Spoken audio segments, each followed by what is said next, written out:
7:30 a.m., January 26, 2016. In an English class in Bellevue, Washington, I realized that I am once again a new student. I'm sure some of you can relate to this experience. Everyone's focused on you. It feels like all the students and staff are staring at you, and for the next week you'll be the center of attention. And then you'll fade into obscurity as some poor transfer student takes your place. Before I started college, I moved around a lot. By 2011, I had moved 7 times, and by 2016, I lived in Portland, Seattle, and San Diego in a 6-month time span.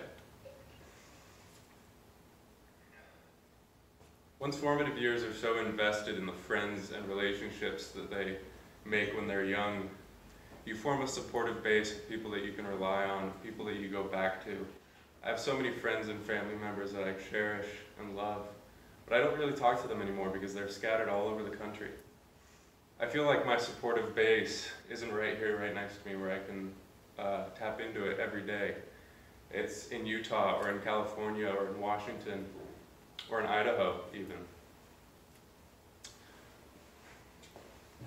For those of you who are unfamiliar, this is a tape gun. It's used to tape up boxes when you move. I'm going to explain to you in the next 3 minutes why this is a great metaphor for my experiences with moving. One thing you're always doing when you're moving is wrapping things up. You're always tying a neat little bow on friendships, on familial relationships that you've had for years and years.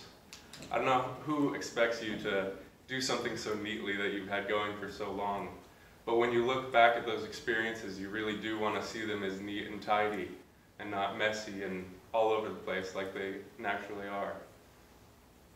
If you're familiar with this, you know that you wrap up your belongings with it.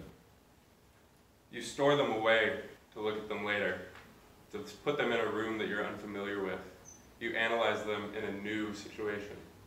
That's how I think of my friendships and familial relationships when I move from city to city. I'm always looking back, analyzing them in a different perspective, analyzing them in a different room.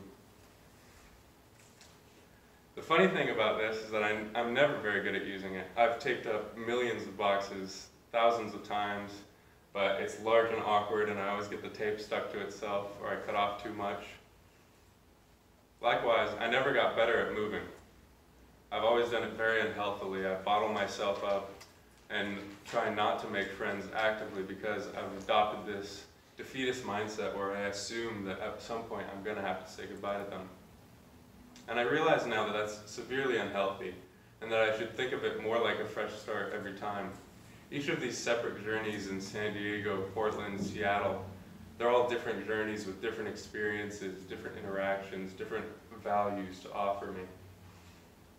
And although these rolls of tape, these journeys might expire at some point, and I might have to throw them away, I should live in the present, not looking towards the future or worrying about the past, but taking advantage of the experiences and interactions that I have at my disposal.